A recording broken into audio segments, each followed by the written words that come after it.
Assalamualaikum warahmatullahi wabarakatuh.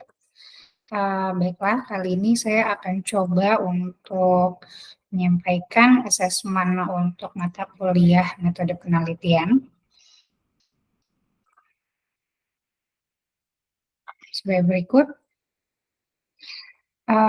Dalam dalam analisis ini ada salah satu tugas terkait dengan penggunaan aplikasi Smart LPS untuk tema pengaruh harga barang, kualitas servis, harapan pelanggan terhadap kualitas pelanggan, kepuasan pelanggan, serta implikasinya pada kinerja perusahaan Queen dengan transformasi digital sebagai variabel moderasinya.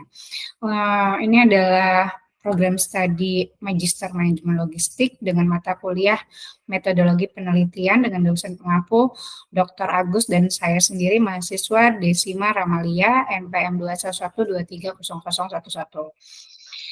Tugas ini ada 7 poin. Yang pertama akan kita lakukan uji validasi, uji reliabilitas, kemudian koefisien jalurnya antara harga barang, quality service, dan harapan pelanggan terhadap kepuasan pelanggan, serta R-square-nya. Kemudian di analisis selanjutnya adalah koefisien jalur terkait dengan pengaruh kepuasan pelanggan terhadap kinerja perusahaan dan R-square-nya. Dan yang terakhir yaitu koefisien jalur pengaruh kepuasan pelanggan terhadap kinerja perusahaan dengan transformasi digital sebagai variabel moderasi. Adapun alat yang kita gunakan dalam analisis ini yaitu Smart PLS.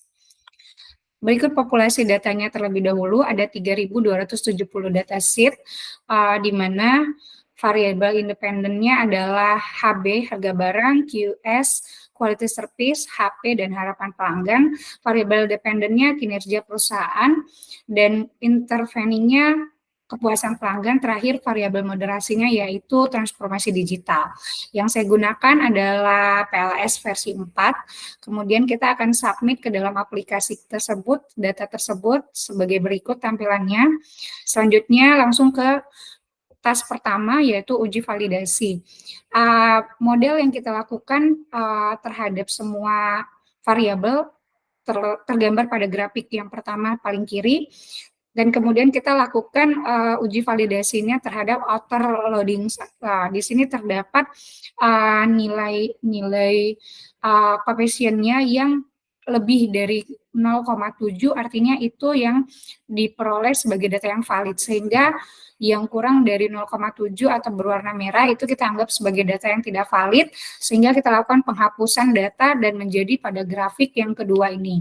Ada beberapa data yang kita delete karena dianggap tidak valid untuk kelanjutannya lebih smooth, sehingga outer loading list-nya kita mendapatkan perubahan angka yang semuanya keseluruhan hijau atau lebih kurang dari 0,7.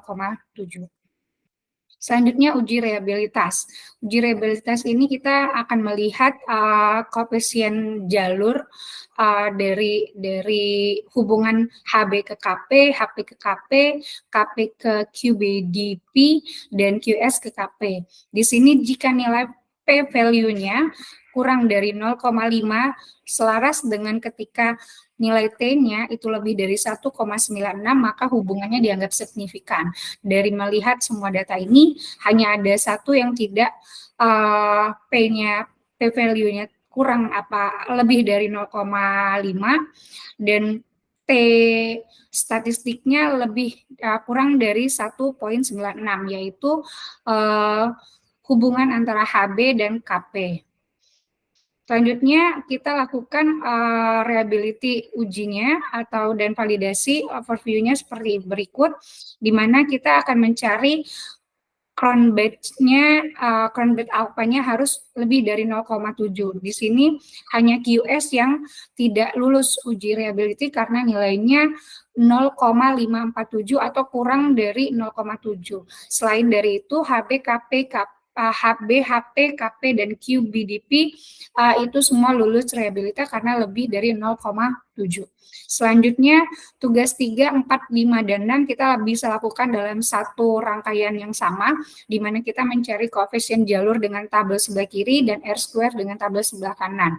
Adapun koefisien variabel independennya yang akan kita cari HB, QS, dan HP terhadap KP, itu kita bisa lihat dari tabel pad koefisien ini untuk koefisien jalurnya, di mana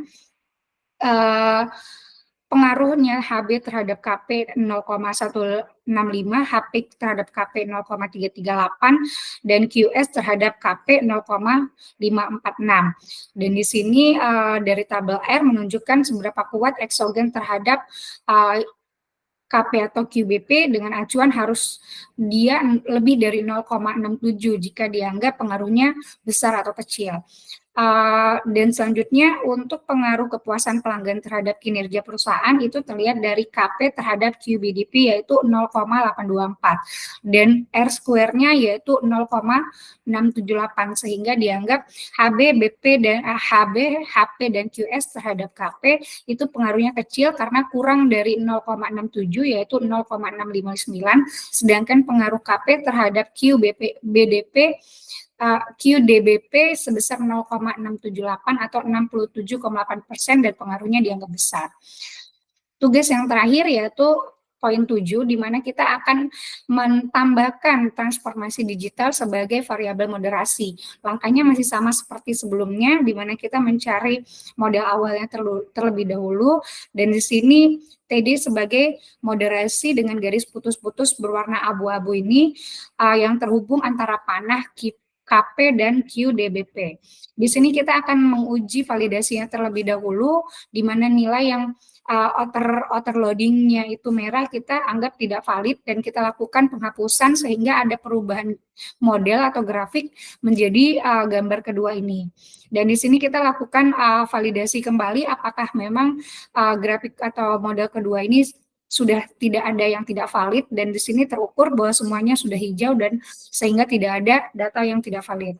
Baru kemudian kita lanjutkan ke perhitungan pad coefficient-nya atau koefisien jalur, di mana kita akan melihat nilai P dan Q ini yang harusnya memiliki hubungan signifikan jika P value-nya kurang dari 0,05 dan T-nya lebih dari 1,96 dan diperoleh marking berwarna merah yang dianggap tidak memiliki hubungan yang signifikan karena nilainya di bawah dari referensi tersebut.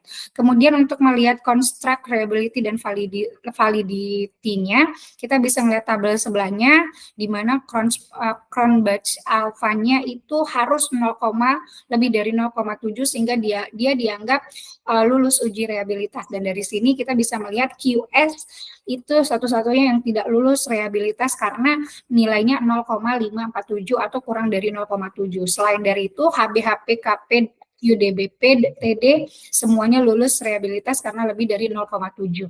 Untuk koefisien jalurnya ada matriks ini untuk melihat berapa pengaruh HB terhadap KP, sama seperti yang sebelumnya sebenarnya, tapi kita akan meng-highlight seperti apa pengaruh KP terhadap QDBP yaitu 0,77 dan TD transformasi digital terhadap QDBP ternyata dia menghasilkan hubungan pengaruh yang minus 0,117. Sedangkan KP bersama TD mempengaruhi QDBP itu dengan variabel moderasinya 0,075. R square-nya yaitu menunjukkan seberapa kuat hubungan eksogen terhadap acuan dengan terhadap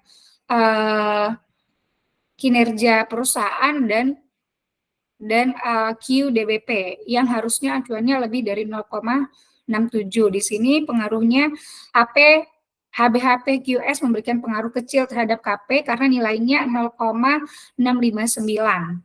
Tidak lebih dari 0,67, dan pengaruh besar itu ada kepada QDBP sebesar 0,691 atau 69,1% dengan TD sebagai variabel moderasi. Nilai pengaruh ini nyaris tidak ada perubahan dari model 1 tanpa TD sebagai variabel moderasi. Mungkin itu saja dari saya. Semoga paparan ini bisa memberikan tambahan tambahan informasi, saya tutup dengan wabillahi taufiq wal hidayah. Wassalamualaikum warahmatullahi wabarakatuh.